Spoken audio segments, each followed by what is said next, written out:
Well, the president tonight may be in trouble, but he may have a way out, as we've reported.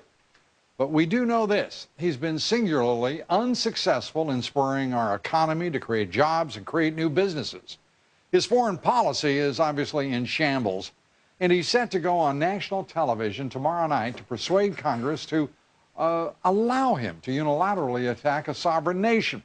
It is, plainly speaking, wrong-headed policy. It's the wrong time. It is the wrong way.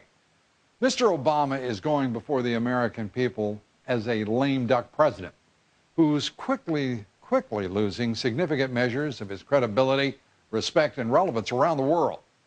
And all that he has lost cannot be reclaimed with any more speeches.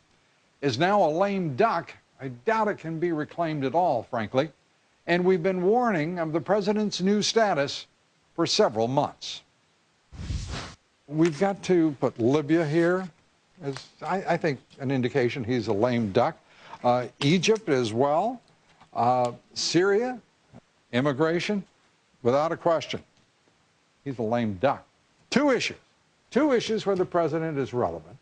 7 where he is, without question, a lame duck.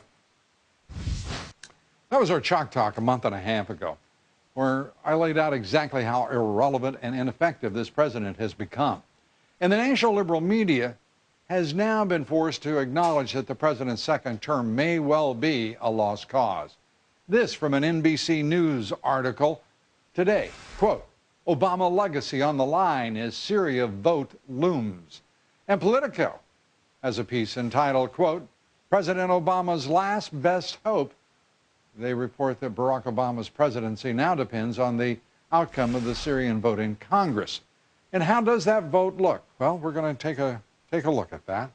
An Associated Press survey shows the president has almost no chance of winning congressional approval to carry out a military strike against Syria. In fact, President Obama's proposed strike is opposed now by a better than 6-to-1 margin in the House of Representatives. It appears tonight that Syria will move from the president's long list of foreign policy embarrassments to a growing list of second-term defeats. Some of those defeats and failures include his campaign for new gun restrictions, his effort to avoid the sequester that he himself, his administration, proposed, his climate change proposals. Do you remember those?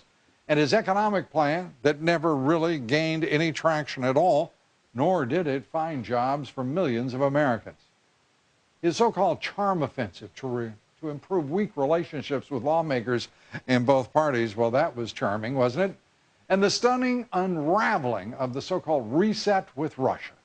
With the addition of Syria to this president's missteps and failings, Mr. Obama has also threatened his remaining ambitions. It is an open question now whether he has the political capital to get much, if anything, of his second-term agenda done. At risk for the president, so-called comprehensive immigration legislation. It looks now as though the House of Representatives will be the leader on immigration, and it will be their plan that determines the future in immigration reform. The debt ceiling, raising the debt ceiling. It appears that there will be a deal, but it is a short-term deal going to the end of the year. Its resolution still unclear. And implementing Obamacare. Still a critical issue, and one which, as Speaker John Boehner himself has said, it looks like a train wreck. We're at a critical inflection point in presidential politics. President Obama's legacy is now certainly not the issue. The national interest certainly is.